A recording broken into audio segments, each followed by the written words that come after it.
علي البليح إلى يونس محمود. من تحكي على السعودية قوم أوقف على رجلك. أنت ما حد يعرفك لو ما لعبت في الدوري السعودي. نسى ان يونس محمود ذل السعوديه ب 2007. الظاهر سوى بياسر القحطاني. اولا يا علي البليهي انا اقول لك من تذكر اسم يونس محمود خذ له تحيه. اوكي؟ خذ له تحيه يا حبيبي. ارجع للتاريخ. انا ما اعرف انت وين كنت في 2007. سادس ابتدائي، خامس ابتدائي، اول متوسط، ما اعرف.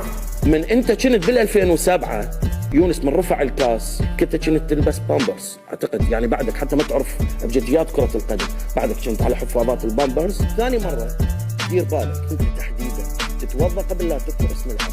فهمت؟ هاي الاهانة اللي هسه انتك اياها هاي تسوى تاريخك وتسوى عمرك اذا كان عندك تاريخ.